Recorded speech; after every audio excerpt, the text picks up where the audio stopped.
할렐루야! 우리 옆에 있는 분들하고 한번 인사 나누겠습니다. 오늘 당신에게 놀라운 기적이 일어납니다 하고 인사하겠습니다. 오늘 당신에게 놀라운 기적이 일어납니다. 아멘. 그 기적은 예수님을 만나는 겁니다. 시작. 그 기적은 예수님을 만나는 겁니다. 그 기적은 예수님을 만나는 겁니다. 여러분 그렇습니다. 우리의 기적은 예수님을 만나는 겁니다. 우리 일상 가운데서 가장 바라고 원하는 것이 이 땅에서 잘 먹고 잘 살고 내가 가지고 있는 어떤 문제가 해결되는 것이 아니라 오직 우리 그리스도 예수를 내가 삶 가운데서 경험하고 그분으로 말미암아 살고 그분으로 말미암아 죽고 그분과 함께 영생을 누리는 인생, 이것이 오늘 저와 여러분들에게 주어진 하나님의 큰 복이요 기적인 줄로 믿습니다. 저는 오늘 여러분들과 함께 또 은혜의 말씀을 함께 나누면서 또 저와 여러분들의 그 신앙을 또 함께 점검해보는 또 그런 시간을 또 갖기를 원합니다. 제가 지난 수련회 때 그 설교를 하면서 어떤 예화 하나를 들려준 게 있었어요. 그게 뭐냐면은 제가 영화 중에서 상당히 좀 인상 깊었던 영화가 하나 있어요. 그게 뭐냐, 고지전이라고 하는 영화입니다. 혹시 여러분 아십니까? 고지전. 이 고지전이라고 하는 영화를 제가 참 인상 깊게 봤었던 것 같아요. 뭐 내용은 이제 거의 6.25 전쟁 후미에 맨 마지막에 이제 치열하게 사투를 벌이면서 고지를 지켜내는 어떤 뭐 그런 내용이에요. 뭐 근데 이제 그 과정 속에서 여러 가지 이야기들이 나오고 그렇습니다. 제가 그거 보면서 참 가슴 아프면서도 뭉클하면서도 또 한편으로는 참 민족의 이 가슴 아픈 이 일들이 일어날 수밖에 없었던 이 안타까운 현실에 대한 여러 가지들을 생각을 했어요. 그러다가 최근에 어떤 이것을 이제 보면서 이렇게 그 고지전을 쓴 사람, 그 쓴 작가가 나와서 무언가 이야기를 해주는 것들을 제가 듣게 됐어요. 여러분들 한 가지 물어보겠습니다. 그 6.25가 언제 시작했죠? 정확하게 말하면 6월 25일, 그죠? 뭐 우리 그래서 6.25라고 그러잖아요. 6.25가 끝난 게 언제죠? 잘 모르실 거예요. 그죠? 6.25가 끝난 게 1953년 7월 27일이에요. 그날이 6.25가 끝나고 휴전이 된 날입니다. 간단하게 말하면 정확하게 하면 10시. 예, 그렇게 됐어요. 그러면 이제 우리가 6.25 그러면 생각나는 게 뭐냐면 6.25 때 사람이 몇 명이 죽었는 줄 아십니까? 거의 대략 사람들이, 군인들이 400만 명이 죽었습니다.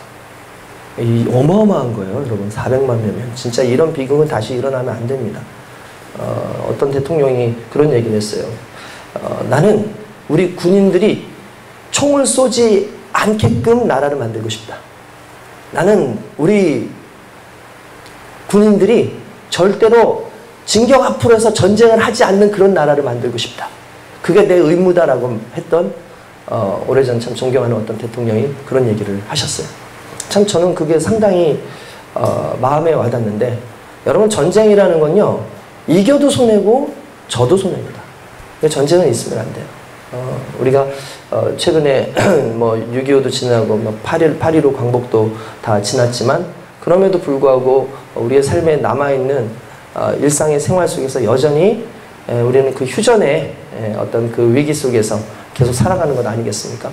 그런데 400만 명이 죽었는데 여러분 이 400만 명이 언제 죽었나, 언제 많이 죽었는가를 이제 확인을 해봤어요. 그랬더니 재밌는 게 1950년부터 이렇게 1950년 6월 25일부터 51년 7월까지 전쟁이 치열하게 있다가 거의 7월 정도부터 휴전협정을 들어갔대요. 휴전협정.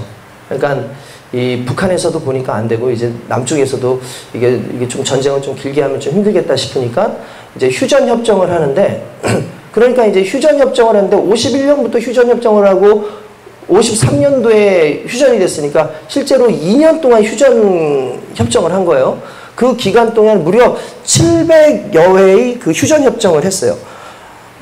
그런데 재밌는 건 우리가 아주 치열하게 싸웠다고 생각하는 6.25 초기부터 막 밀고 나가고 왔다 갔다 하는 그 기간 동안에 죽은 숫자는 100만 명이에요. 그러면 언제 대부분 300만 명이 죽었냐면 이 휴전 기간에 죽은 거예요. 휴전 그 협정하는 그 기간에.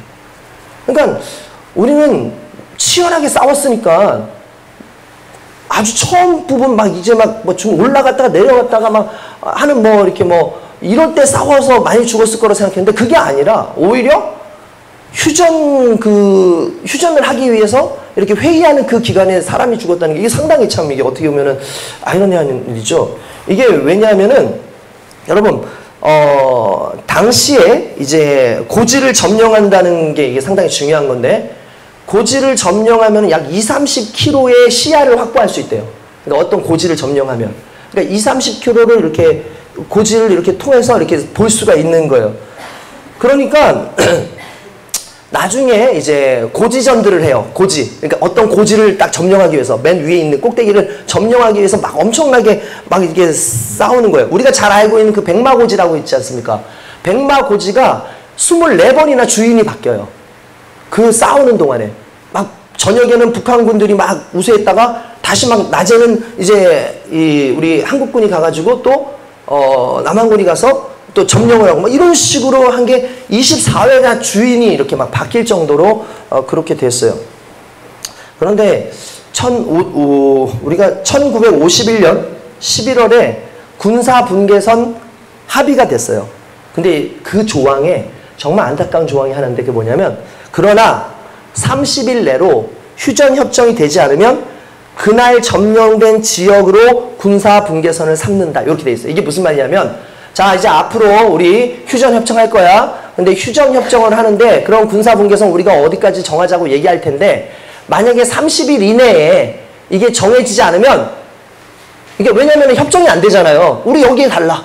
여기 우리가 하겠다. 서로 막 협정을 해야 될 거 아니에요. 그러면 이쪽은 그러면 우리 땅, 이쪽은 너희 땅 협정을 했는데 그게 안 될 때는 30일 이내로 안 되면 그 다음부터 무조건 정말 휴전 딱 되기 전까지 점령해 놓은 그쪽이 우리 땅이다. 너희 땅이다. 해놓은 거예요. 이해되시죠? 그러니까 휴전 딱 해놓고 나면 점령하는 곳이 그게 우리인 거죠. 그래서 이게 왜 고지전이 중요하냐면 그것도 중요한데 고지를 이렇게 올라가서 이렇게 보니까 백마고지 이런 데서 보면은 개성이 보여요. 그리고 백마고지에서 올라가서 보면은 서울이 보여요. 그러니까 시야를 확보하는 데 있어서 개성을 뺏기면 어때요? 북한은 큰일 나죠. 개성이 눈에 들어오면. 그리고 우리나라도 서울이 뺏기면 큰일 나잖아요. 그러니까 이 고지를 차지하기 위해서 어마어마한 전쟁을 치른 거예요. 그래서 뭐 백마고지 전투, 뭐 3.2천 전투, 4.25 고지 전투, 406 고지 전투 이게 엄청나게 이렇게 싸우는 겁니다. 그러니까 그 고지전에서 나오는 고지 이름이 있어요. 에롯고지라고. 근데 실은 그거는 존재하지 않는 고지예요. 영화상에서만 있는 거예요. 그냥 백마고지나 이런 모든 것들을 그냥 딱 한 개 모아가지고 그냥 에롯고지라고 하는 이름을 만들어 놓은 거예요. 그런데 거기에서 이제 전쟁을 치르는데 그 협정 기간 동안에 이 고지에다가 떨어뜨린 폭탄이 얼마나 되냐면 27만 발이에요. 그러니까 27만 발. 2,700발이 아니라 27,000이 아니라 27만 발을 떨어뜨렸어요. 여러분 백마고지가 왜 백마고지인 줄 아십니까? 잘 모르시죠? 폭탄이 계속 떨어지니까 이게요. 다 폐허가 됐어요. 민둥산처럼 되죠. 하늘에서 이렇게 보니까 하얀 터만 남는데 마치 백마의 모습을 하고 있어서 백마고지라고 한 거예요. 그러니까 백마처럼 보이는 거예요. 이렇게 하늘에서 보니까. 그게 무슨 말이에요? 산이 완전히 다 깎인 거예요. 엄청나게 하니까 산이 다 깎인 거죠. 그 정도로 된 거예요.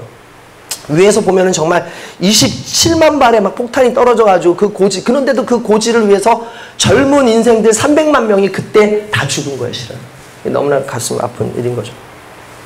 제가 그러면서 그때 그런 설교를 했었어요.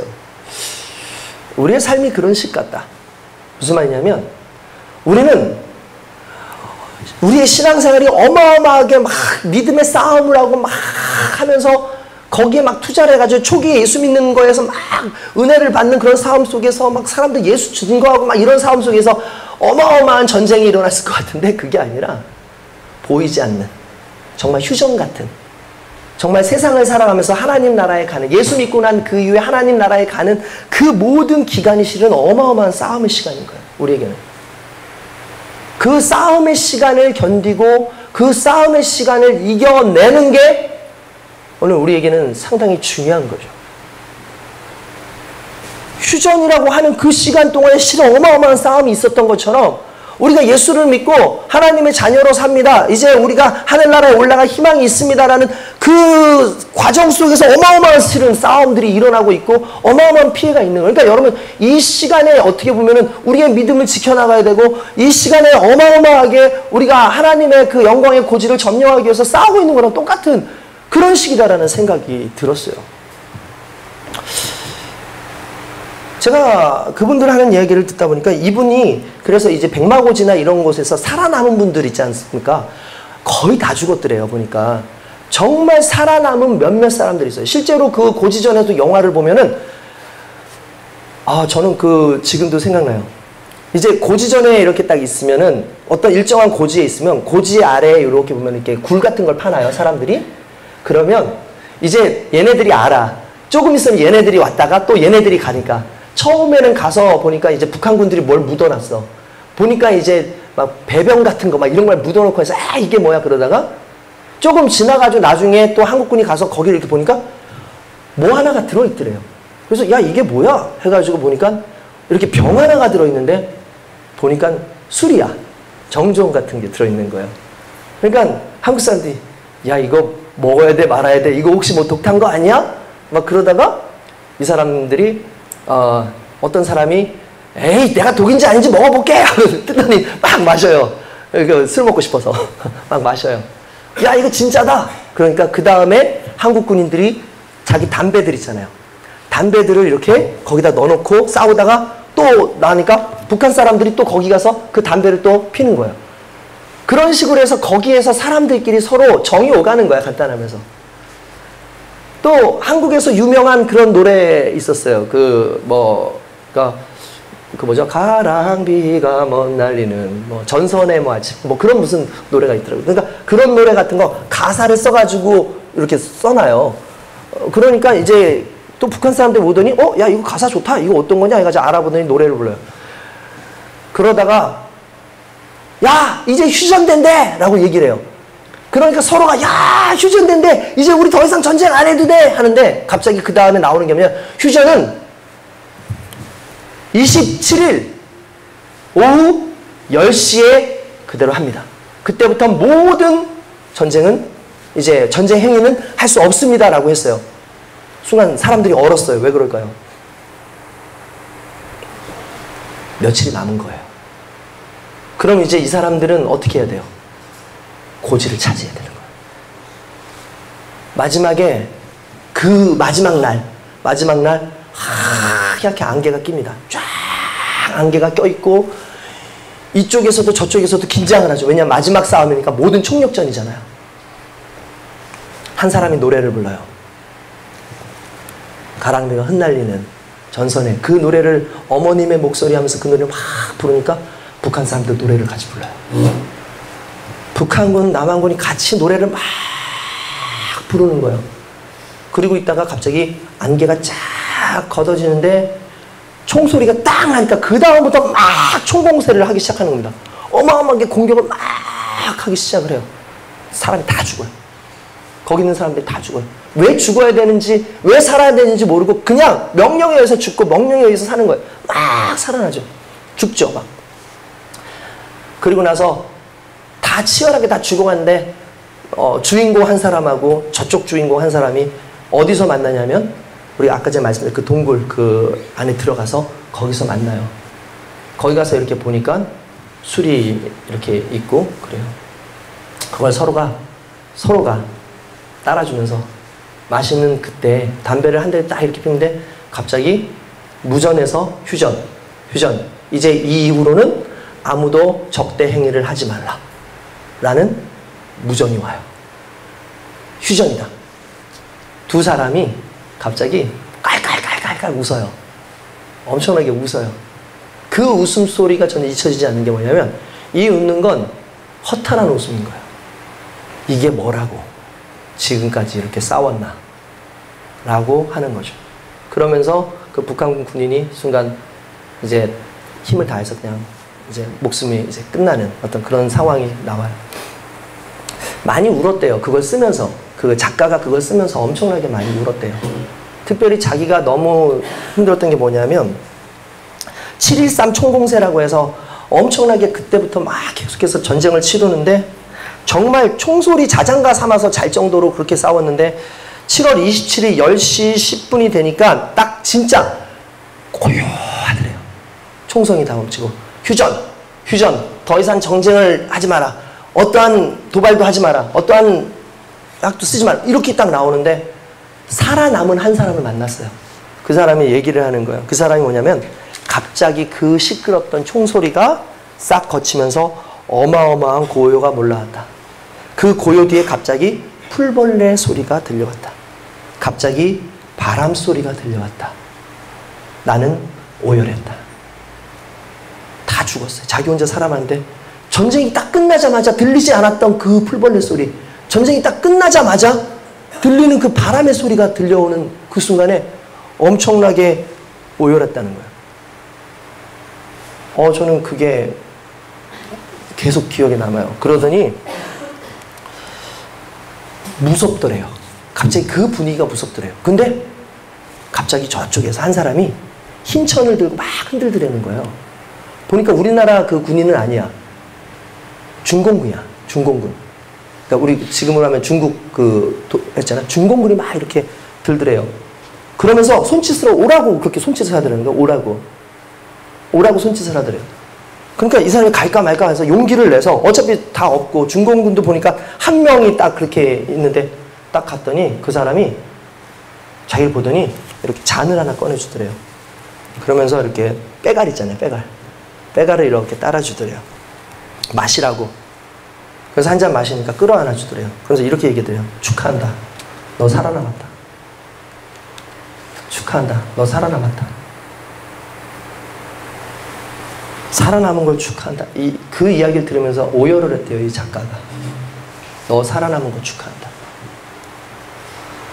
저는 이게 뭐 같은 내용은 아니겠지만 어느 날 이 싸움이 끝났을 때 주님 앞에서 우리가 축하한다.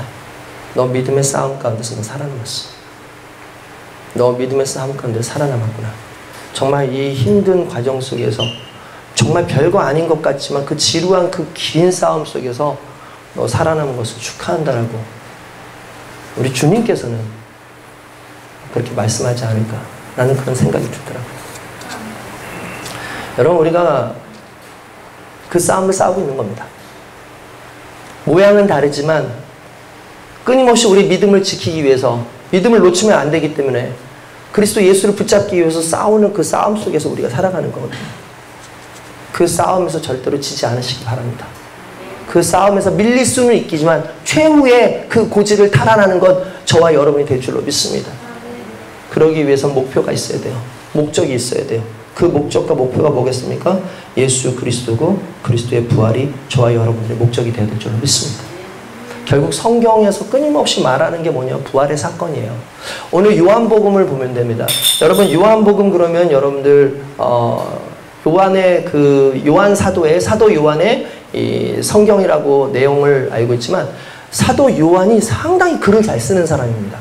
게다가 사도 요한이라고 하는 이 요즘의 제자가 글을 쓸 때에 이 요한복음이 아주 독특한 구조를 가지고 있어요. 그걸 뭐냐면 키아스틱 구조라고 얘기하는데 뭐냐 하면 1절, 그러니까 요한복음이 몇 장까지 있어요? 요한복음이 21장까지 있어요. 키아스틱 구조라는 게 뭐냐 하면 처음에서부터 끝에서 같이 이렇게 모여요. 그러니까 1번과 1장과 21장이 같이 비교가 되고 2장과 그 다음 장이 비교가 되는 거예요. 그러니까 서로 이렇게 같은 내용이 이렇게 맞물려서 와요. 내용이 비슷한 게 이렇게 와요. 이렇게 뺑 돌듯이 오다가 그러면 만나는 한 지점이 있겠죠. 그 지점이 어디냐면은 요한복음 11장이에요. 그러니까 우리는 요한복음 11장을 그냥 나사로의 다시 살아나는 사건으로만 생각하는데 실은 그 나사로의 다시 살아나는 사건이 말하고자 하는 게 무엇인지를 이 요한은 키아스틱 구조를 통해 가지고 가장 중요한 부분이라고 생각을 해서 그 안에다가 집어넣습니다. 그게 오늘 본문의 내용이고, 실은 원래 1절부터 읽어야지 다 이해가 되는데 너무 길어질까봐 제가 그냥 31절부터 그냥 읽은 거예요. 그러면은 결국 이 내용이 무엇을 의미하는지를 조금 생각해 보면서 하나씩 하나씩 좀 점검해 볼 필요가 있다라고 생각합니다. 그래서 여러분 오늘 좀 잠깐 성경을 한번 좀 보면서 좀 잠깐 좀 이렇게 보면은 좋을 것 같아요. 여러분들 성경을 한번 좀 펴보시면 좋을 것 같습니다. 자, 여러분 성경을 보면은, 이 성경에 첫 번째 보면은, 이제 1절부터 제가 설명을 해드릴 거예요. 어차피 1절부터 보면은 예수님께서 사랑하는 한 사람이 있었는데, 한 사람이 아니라 병자가 있었는데 그 사람은 예수님이 너무 사랑하는 사람이었다. 근데 그는 누구냐 하면 예수님이 너무나 아끼고 사랑하는 베다니에 사는 나사로라고 하는 사람이다. 근데 이 나사로가 죽을 병에 걸렸다라는 내용이 나와요. 근데 죽을 병을 걸렸다라는 것을 예수님께서 아셨지만 금방 가지 아니하고 예수님은 며칠간을 더 다른 곳에서 머무시다가 그 다음에 병 들었다라는 말을 듣고 이제 가기로 이렇게 얘기합니다. 그게 6절에 나오죠. 나사로가 병들었다 함을 들으시고 그 계시던 것을 이틀을 더 유하시고. 빨리 안 가요. 그죠? 일부러 안 가요. 그러니까 목적이 다 있으신 거예요. 가지 않는 목적이 있으신 거예요. 그 후에 제자들에게 이르시되 유대로 다시 가자 하시니 제자들이 말립니다. 가지 마시죠. 왜냐하면 실은 예수님이 이 사건 이전에 어떤 사건이 있었냐면 유대인들이 예수님을 돌려쳐서 죽이려고 하는 사건이 있었어요. 예수님께서 이제 무슨 말씀들을 하는데 유대인들이 거슬린 거야. 그러니까 돌을 들고 예수님을 죽이려고 하는 그 상황이 있었는데 이 베다니가 바로 유대 바로 옆에 있었거든요. 그러니까 베다니에 간다는 건 또 유대인들을 만나야 된다는 건데, 아유 예수님 그 유대인들을 왜 만나러 가시려고 합니까? 라고 얘기를 하는 거죠. 근데 예수님께서는 내가 가야 된다. 지금은 낮이다. 내가 빛이잖아요. 예수님이 지금은 낮이다. 왜냐하면 내가 있기 때문에 낮이거든. 그러니까 사람들이 나를 해하지 못할 거고 낮에는 내가 일해야 될 시간이야. 라고 하면서 그냥 담대하게 그렇게 가시는 거예요. 그러면서 이제 뭐라고 하면 11절에 보니까 이렇게 나와요. 이 말씀을 하시네 또 이르시되 우리 친구 나사로가 잠들었도다 내가 깨우러 가겠노라 이렇게 얘기를 해요. 그러니까 갑자기 제자들이 이렇게 하면 아유 예수님 잠들었으면 차라리 낫겠습니다. 이게 무슨 의미예요? 잠들면 깨기라도 하죠. 얘 잠자는 게 아니라 거의 죽었을 겁니다. 이 얘기를 한 거예요. 거의 죽었다. 이 얘기를 한 거예요. 그러니까 예수님께서 말씀하신 이유는 실은 이거였어요.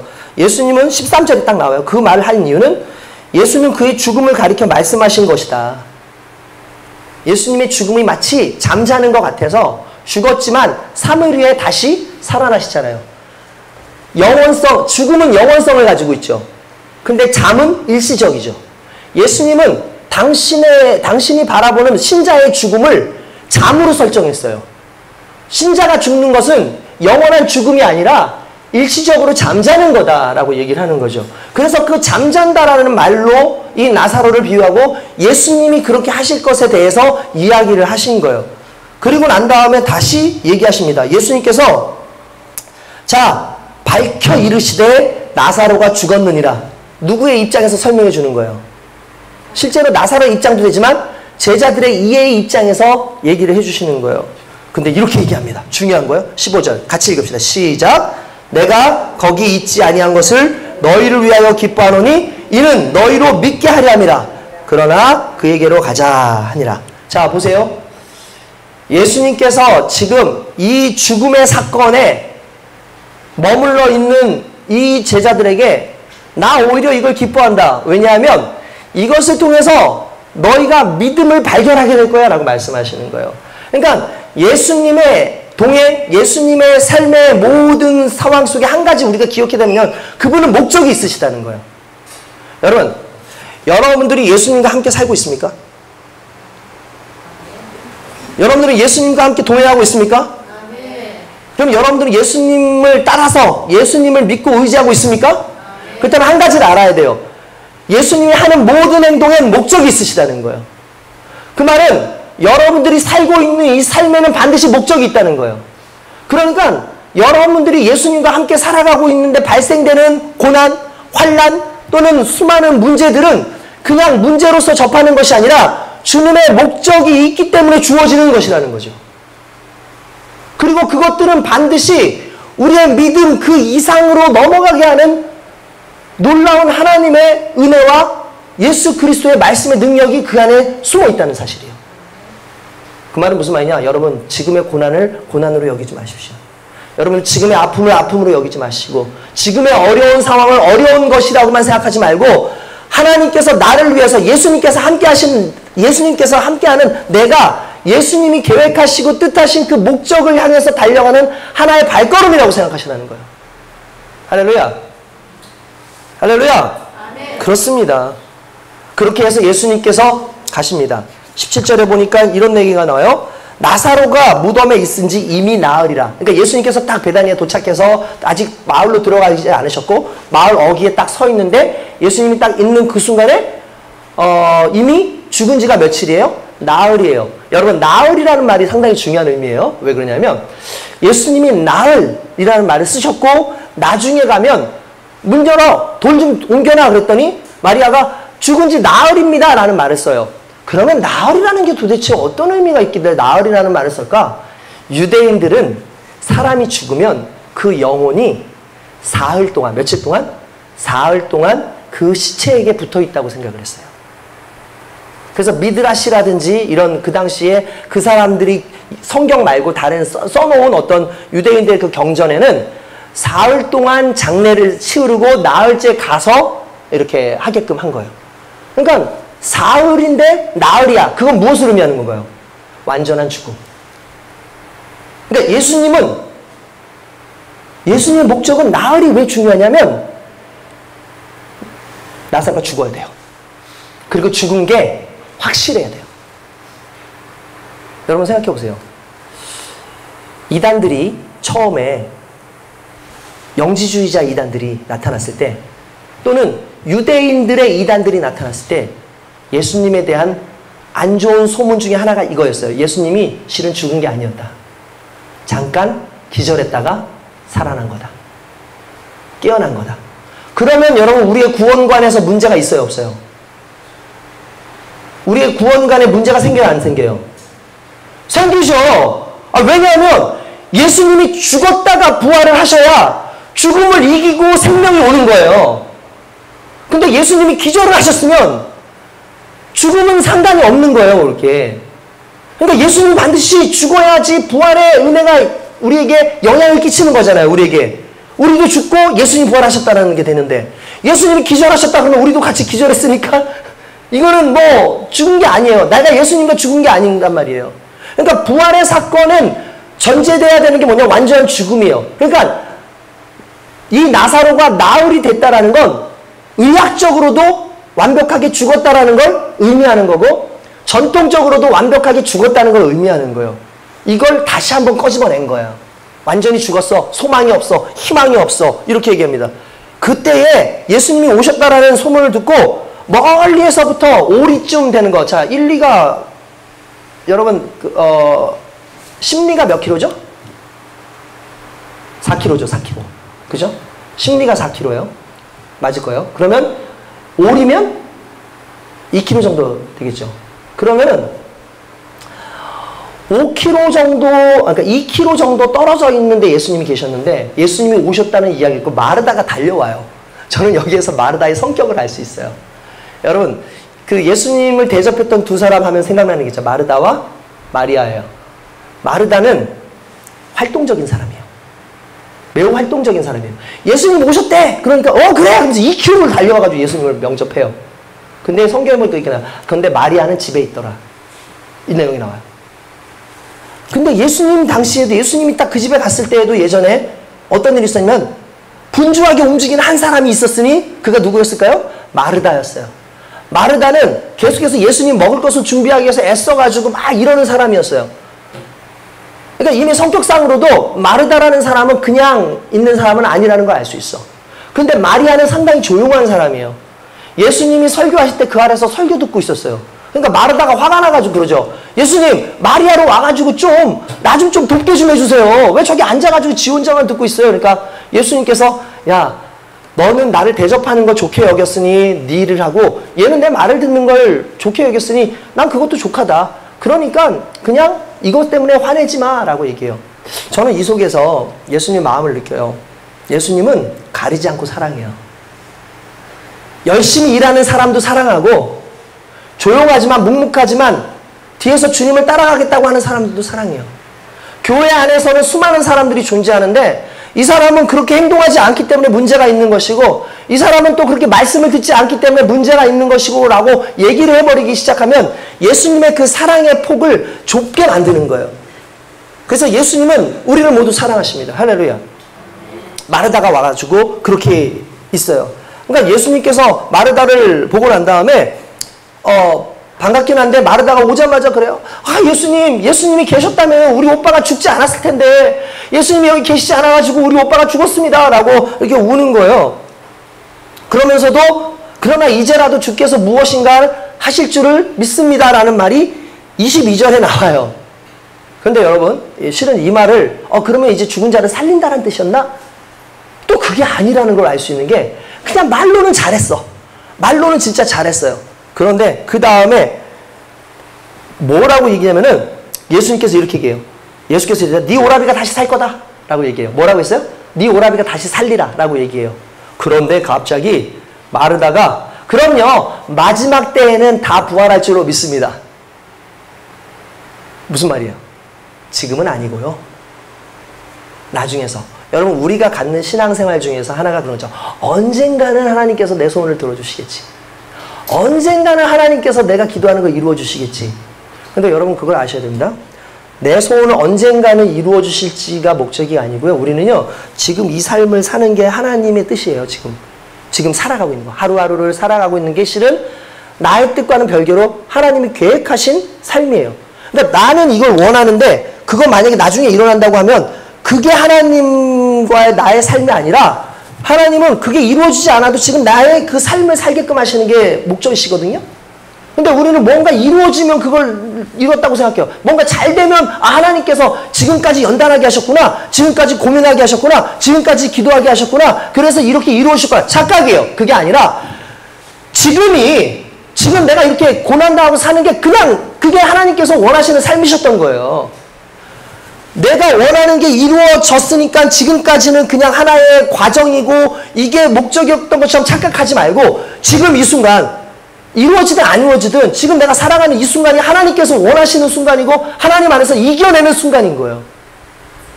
이해되십니까? 이해가 안 되시네요. 그렇게 예수님께서 그런 얘기를 해요. 아니, 나는 부활이고 생명이야.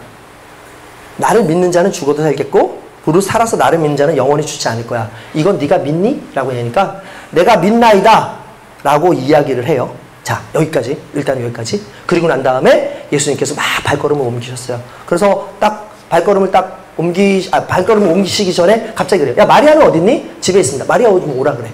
마리아가 왔어요. 예수님이 오셨다 그러니까. 근데 수많은 사람들이 쫓아와요.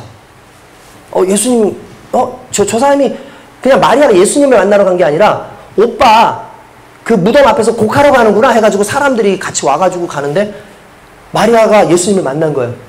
그러니까 마리아가 또 이렇게 얘기해요. 주님이 계셨으면 우리 오빠가 죽지 않을 뻔했습니다 라고 얘기를 해요. 예수님이 비통해 하세요. 심지어 예수님만 눈물도 흘려요. 근데 예수님이 눈물을 흘리는 거는 불쌍해서가 아니야. 그냥 나사로가 죽은 것 때문에 그런 게 아니에요. 아무도 지금 예수 그리스도를 몰라요.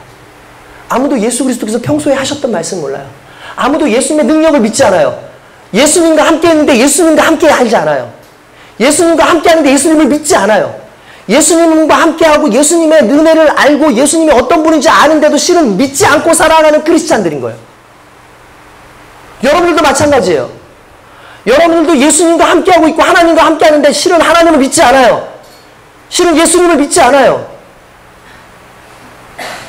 왜 그럴까요? 극적 기적이 안 나타나요. 내가 원하는 대로 하나님의 뭔가가 나타나야 되는데 안 나타나지 않아요. 그러니까 믿지 못하는 거예요. 그래서 예수님께서 눈물을 흘리셨다. 그러니까 사람들이 뭐라고 그러냐면 야 봐라 얼마나 사랑하셨는데 눈물을 흘리시더라. 그런데 또 한 사람이 얘기해요. 아니 저 사람 옛날에 맹인도 눈뜨게 한 사람인데 아니 저기 나사로는 죽지 않게 못했어? 왜 그랬지? 뭐 이런 얘기를 해요. 그런 얘기를 들으니까 예수님께서 더 통분히 여기시고 그들을 더 불쌍히 여기시는 거죠. 그러면서 예수님께서 무덤 앞에 딱 와요. 야 어디 있니? 무덤에 있습니다. 그래 가자. 그리고 예수님께서 이렇게 말씀하십니다. 마르다에게 이렇게 얘기해요. 말이 아니에요. 마르다한테 이렇게 얘기해요. 사람들한테 자, 그 당시에는 여러분 지금 우리와 같은 이런 묘가 아니에요. 우리는 어떤 묘죠? 우리는 땅을 파죠. 그리고 그 사람 묻잖아요. 그런 다음에 땅을 덮죠. 그리고 봉분을 세우죠. 이렇게. 그래서 무덤을 만들잖아요. 근데 이스라엘은 그렇게 하지 않아요. 이스라엘은 굴 같은 데가 있어요. 워낙 지형 자체가 석회암 지역도 많고 뭐 그러니까 뻥뻥 뚫려 있는 데가 많아요. 그러면 거기에 시체를 놓아놓고 거기다가 돌을 굴려서 막아버립니다. 그럼 그게 무덤인 거예요. 그러니까 그 무덤을 이렇게 막아놓는 거죠. 그때에 예수님께서 문을 열어라. 돌문을 열어라 라고 얘기합니다. 그때 예수님께서 이렇게 얘기하는 마르다가 이럽니다.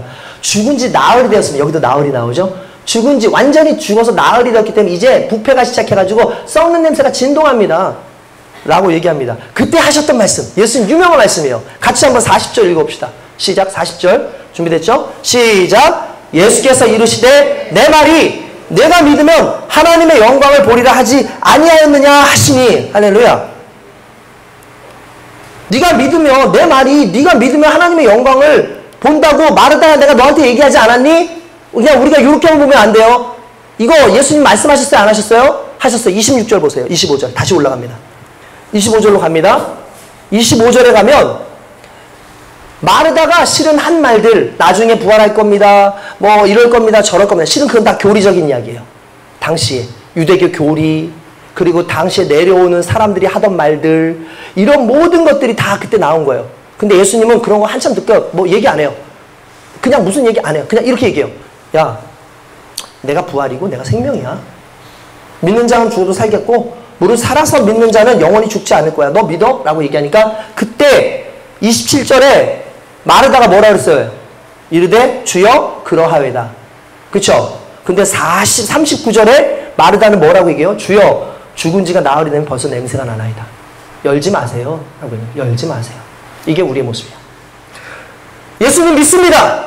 주님 말씀 믿습니다. 반드시 이루어질 줄 믿습니다. 주님이 그래 내가 지금 할게. 주님 지금 그거 쉽지 않아요. 그건 쉽지 않아요. 그 정말 안 됩니다. 그거 쉽지 않습니다. 라고 얘기를 하는 거랑 똑같은 거예요. 믿습니다가 실은 안 믿는 거였어요. 말로는 믿는다고 얘기하는데 믿지 않아요. 근데 여러분 이게 중요한 겁니다. 그러면 우리가 지금 기억해야 되는 거야. 믿음? 나 분명히 믿는다 그랬는데 그 믿음? 여러분 우리의 목표가 잘 들어보세요. 우리의 목표가 믿음은 아닙니다. 우리의 목표는 예수님이에요.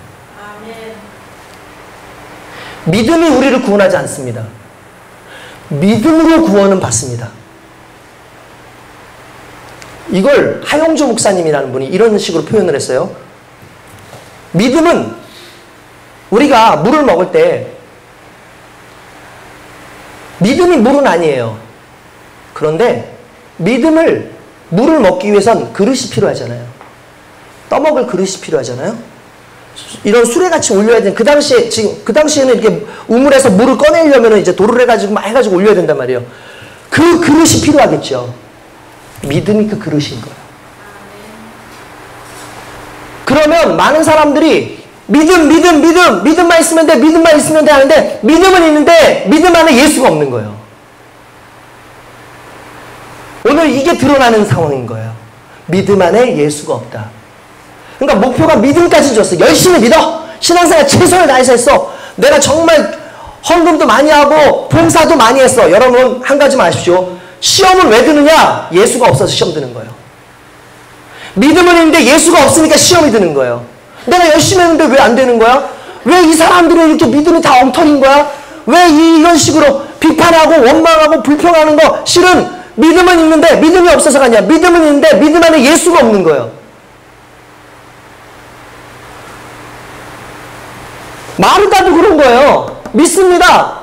근데 그의 믿음 속에는 다른 것들이 들어가 있는 거예요. 자기의 생각, 과거의 교리, 그런 이런 여러 가지. 여러분들도 그런 거 아닙니까? 여러분들의 생각들, 여러분들의 수많은 것들이 믿음 안에 들어가 있는 거 아니에요? 그래서 그 믿음이 믿음으로서 역할을 못하게 되죠. 능력은 예수입니다. 기적은 예수예요.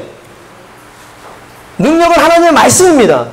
근데 중요한 건 그것을 둘러싸고 있고 그것을 믿게끔 하는 그 믿음이라는 것에만 그냥 집중하다 보니까 그 안에 내가 무엇을 믿는지 누구를 믿는지도 모르고 그분이 어떤 분인지에 대해서도 모르고 믿음이 능력이 있다 그러니까 믿음이 능력이 있구나. 아니, 믿음의 주님이신 예수 그리스도가 능력이 있으신 거예요. 할렐루야. 이걸 잊으면 안 되는 거죠. 그래서 너 내 말이 너가 믿으면 영광 본다 그러지 않았냐? 내가 아까 전에 얘기했잖아. 그때 네가 아멘 그랬잖아.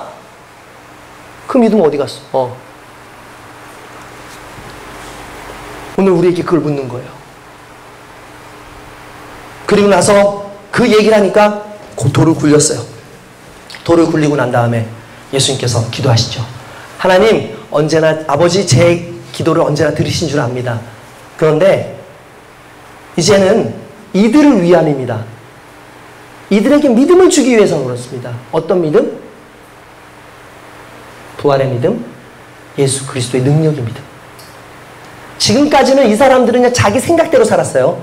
여기 오늘 솔직히 제가 이 얘기를 하고 싶었던 것 중에 하나는 뭐냐면 이 안에서 성경의 내용에 보면 그렇게 생각했더라, 그렇게 여겼더라 라는 말이 나와요. 제자들도 자기 마음대로 예수님께서 이렇게 하는 건가 보다라고 얘기를 해요. 야, 우리도 예수님하고 같이 죽으러 가자 이딴 소리 하고 있는데 그걸 또 지켜보고 있었던 그 유대인들도 예수님이 불쌍해 그 나사로를 사랑해서 운 거라고 생각을 해요. 마르다도 이렇다고 생각해요. 그러니까 무슨 말이냐면 이 성경 안에 사람들의 생각이 다 들어가 있어요. 마르다의 생각, 제자들의 생각, 그리고 유대인들의 생각, 이런 생각 각각 자기들의 생각들이 다 들어가 있거든요. 근데 예수님은 그 모든 생각을 다 지워버려요. 다 지워버려요. 너희들이 갖는 생각 그거 믿음 아니야. 너희들이 갖는 생각이 믿음 아니야. 이게 믿음이야. 이게 믿음의 근거야. 뭐냐면 나사로야 나오라. 나사로야 일어나라. 나오라 라고 하는 순간 천에 감겨 있었던 얼굴에 수건에 감겨 있었던 나사로가 걸어서 나오는 거예요. 사람들이 놀랬겠죠. 여러분, 이게 놀라운 겁니다. 수많은 생각이 있었고 수많은 문제가 있었지만 근데 그 순간에 예수님께서는 너희들 시끄러워. 그런 건 실체가 없는 거잖아. 정말 실체가 뭔지 보여줄게 하면서 부활을 보여주셨어요. 그리고 얘기하시죠. 그 부활 내가 가능하게 한 거야. 왠 줄 알아? 내가 부활이고 내가 생명이기 때문에 그래. 키아스틱 구조에서 요한복음이 결국은 얘기하고자 했던 게 뭐예요? 부활이었어요. 예수님의 부활을 믿는 거예요. 그 부활을 믿지 못하면 오는 크리스찬이 아닌 거예요. 그 부활과 함께하지 못하면 크리스찬이 아닌 거예요. 돌을 굴려놓으라. 여러분, 전 이거 의미 있다고 생각합니다. 돌을 굴려놓으래요. 돌을 옮겨놓으라. 여러분, 우리 주님께서 명령하신 거예요. 돌을 옮겨놓아 줄래? 그게 아니라 돌을 옮겨라 라는 얘기를 해요. 여러분, 돌이라는 걸 한번 생각해 봅시다. 돌이 뭘까요? 돌은 일단은 누가 옮겨야 돼요? 결국 우리가 옮겨야 되는 거예요. 기적이 일어나기 전에, 하나님의 역사가 일어나기 전에 실은 돌이 하는 역할이 뭐였어요? 삶과 죽음의 경계였잖아요. 안쪽에는 죽음이 있었고 밖에는 살아있는 예수님이 계시는데 예수님의 능력으로 이 죽어있는 것이 나오게 하기 위해서 치워야 되는 전제 조건이 뭐예요? 돌을 좀 옮겨줘. 돌 좀 옮겨놔 라고 얘기하시잖아요. 마찬가지예요. 여러분들 안에 죽은 여러분들이 있어요. 오늘 예수님께서 여러분들을 살려내시기 원하시는데 여러분들 이렇게 얘기죠. 너희 불신의 그 돌 좀 치워줄래? 너희가 지금 죽었기 때문에 더 이상 살 수 없다고 생각하는, 하나님의 능력이나 기적이 없다고 생각하는 그 돌 좀 치워줄래? 그리고 우리한테 말씀해요. 돌을 치우라고. 예수님이 돌을 치우라는 말은 죽음을 부정하는 거예요. 돌을 옮기는 것 죽음을 인정하는 거지 아니에요. 왜? 예수님은 생명이니까. 또 돌을 옮기는 것, 단절을 해소하는 우리의 행위가 필요한 거예요. 단절을 해소하는 우리의 행위. 그게 믿음의 행위인 거죠. 그게 예수님의 말씀을 믿는 행위인 거죠. 돌을 옮겨놓으라 누가 말씀하셨어요? 예수님이 말씀하셨죠. 그것을 순종해야 된다는 거예요. 내 지식적으로 돌을 옮겨놓으면 안 돼요. 왜요? 죽었기 때문에. 냄새가 나기 때문에. 살 거라고 생각하지 않기 때문에 내 생각을 옮기지 않겠다예요. 내 생각에 돌을 옮겨야 돼요. 여러분들 불신의 돌을 옮겨야 돼요. 제게 믿음을 주세요. 제게 믿음을 주세요. 알았어. 믿음 줄게. 그러니까 돌부터 옮겨봐. 너의 마음을 늘 누르고 있는, 널 삼키고 있는 돌부터 치워. 그것이 미움일 수도 있고, 그것이 분노일 수도 있고, 그것이 교만일 수도 있고, 그것이 너의 경험일 수도 있고, 그것이 너의 아픔일 수도 있고, 그것이 너의 불신앙일 수도 있고, 그것이 너의 지식이나 너의 세계관일 수 있어. 그런데 일단은 그거 좀 치워놓으라고. 일단은 좀 치워놓으라고. 치워지는 그 순간에 나와라. 죽은 건어야 이제 나와라. 죽은 상명아 나와라. 너 이제 죽지 않았어. 너에게 생명 줄 거거든. 여러분 인생의 돌을 좀 옮겨놓으시기 바랍니다. 썩어서 냄새가 납니다. 아니 보세요. 옮기지 않는 합당한 이유가 있다니까요. 냄새 난다. 여러분들이 불신을 갖는 합당한 이유 있는 거 알아요. 아유 회사에서 이랬어요. 아니 내가 이렇게 하면 우리 가정은 어떡합니까? 아니 내가 이렇게 하면 이 상황은 이렇게 하는데 어떡합니까? 아니 그러니까 안 되는 거죠. 이유가 합당해요. 누구도 뭐라 그러지 않아요. 근데 예수님께서 그거 합당한 거 알고 있는데 너 내 기적을 바라보고 있는 거야? 내 지금 역사를 바라보고 있어? 그러면 돌 좀 치워봐. 잠깐 네 생각 좀 옆으로 놔봐. 할렐루야. 그것이 불합리하든 말도 안 되는 것이든 그런 것이 아니라 말이 되는 이야기를 하는데 그걸 불신앙의 근거로 되는 거예요. 우리가. 지금도 우리가 여전히 하나님 이래서 내가 예배를 못 드립니다. 이래서 내가 이런 상황이 안 됩니다. 이렇게 하니까 정말 문제가 있습니다라고 얘기하고 있는 우리의 상황들이 있잖아요.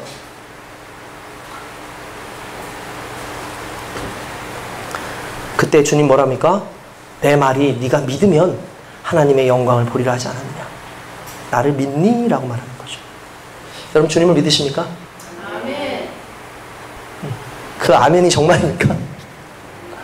여러분들 믿음 안에 예수님이 있기 원합니다.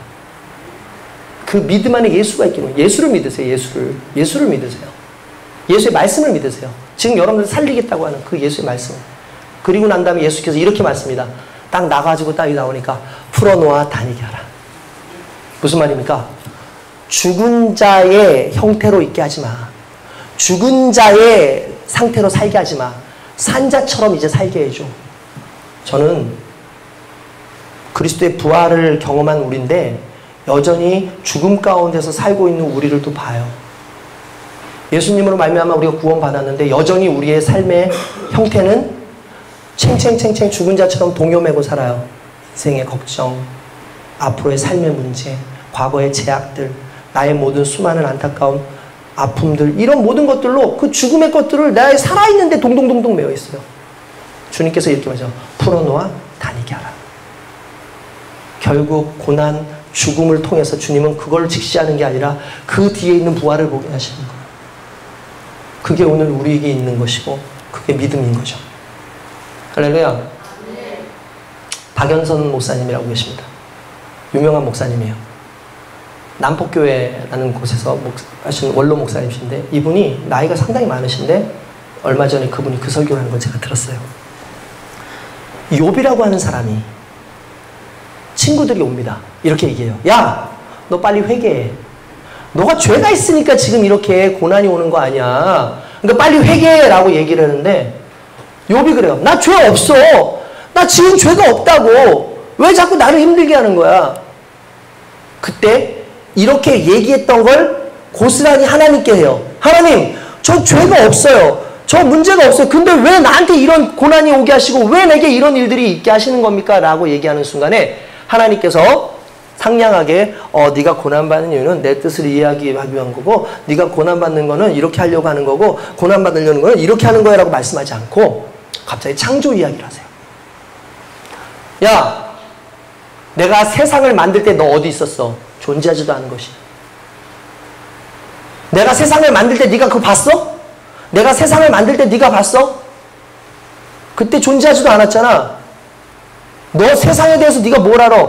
이 모든 것에 대해서 이 모든 것을 만든 나의 그 창조의 영역의 이유를 너는 알아?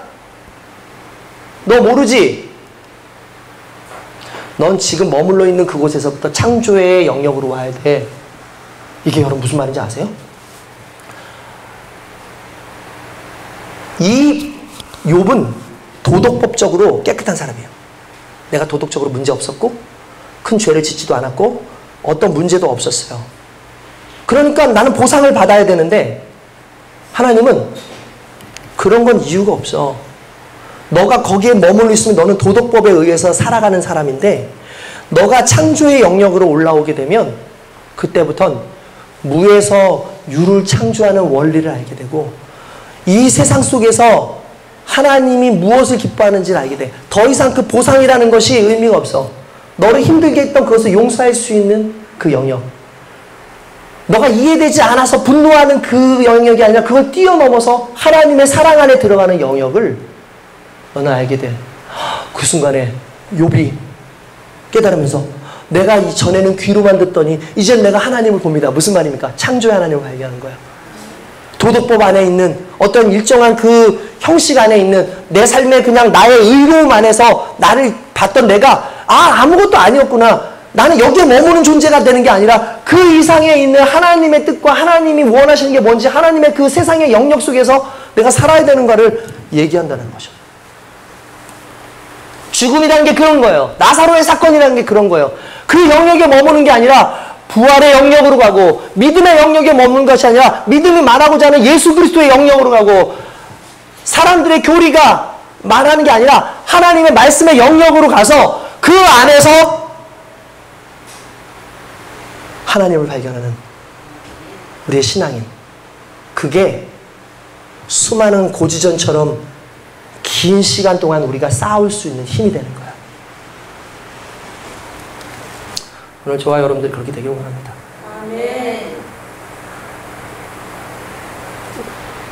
이 설교 하나를 하기 위해서 상당히 긴 시간을 여러분들에게 설교를 했는데 정말 원하기는 정말 이 말씀이 저와 여러분들의 가슴에 좀 있었으면 좋겠고 아멘. 이 말씀이 여러분들과 저의 삶을 좀 바꾸기 원하고 이 말씀이 정말 여러분들 가슴 속에서 여러분들께 힘이 되기를 주님의 이름으로 축원드립니다. 아멘. 기도하겠습니다.